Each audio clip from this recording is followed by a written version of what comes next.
Mel Gibson's young son has just been kidnapped in Central Park, and that scene from Ransom, one of the 5 new movies this week on Siskel and Ebert. I'm Gene Siskel of the Chicago Tribune. And I'm Roger Ebert of the Chicago Sun-Times. Mel Gibson is the reason to see Ransom because he gives a strong performance in a movie that is otherwise not all that it could be. He plays a maverick airline owner whose young son is kidnapped during a science fair in Central Park. Gibson's wife, played by Renee Russo, fights panic. Sean?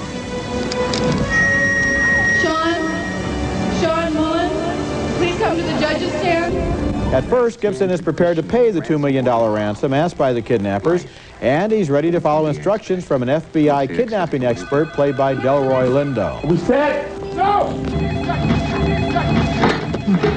Any demands, but come on. Now you just agree. You didn't know he's in charge. Your only priority is getting your boy back. Get your boy back. You follow me?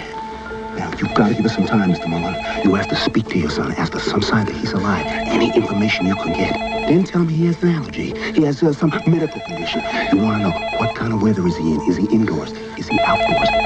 Are we set? Go! The movie deliberately makes no secret of the kidnappers' identities. They're a group led by crooked police detective Gary Sinise.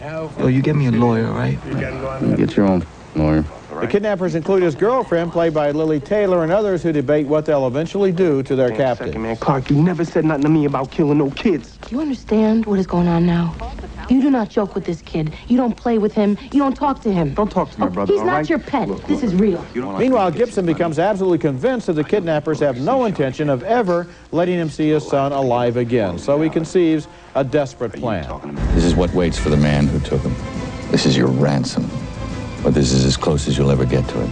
Instead, I'm offering this money as a reward on your head. The Ransom screenplay is based on a 1956 movie of the same name starring Glenn Ford. This version, directed by Ron Howard, is ambitious in the way it tries to show the kidnapping against the backdrop of Gibson's entire life. He's fighting bribery charges. He believes in doing everything himself. He has to battle with his anger.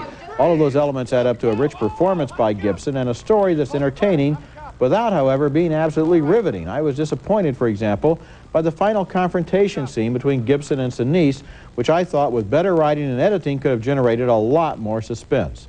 But on balance, thumbs up for Ransom. I had the same reaction, Roger. Actually, I like the last scene, but it is Gibson. Gibson buys this story and the big plot twist that occurs in this story, and he sells it. He sells it within the context of the world there, and also to us. The part that I didn't like is the opening stuff, where you see the child in jeopardy. Now, I know it's a kidnapping thing, but to having to sit through the shots of the kid tied up in bed and mouth taped and all this, that stuff to me is just so repellent and so easy and cheap that I thought, well, now what's the purpose of this? Here's a $50 million, maybe $70 million Hollywood enterprise focusing on a child in jeopardy like that, and I thought too much, distasteful. Well, until Gibson kicks in, does it really work? I didn't enjoy those scenes. I don't think, however, that the movie did linger on them.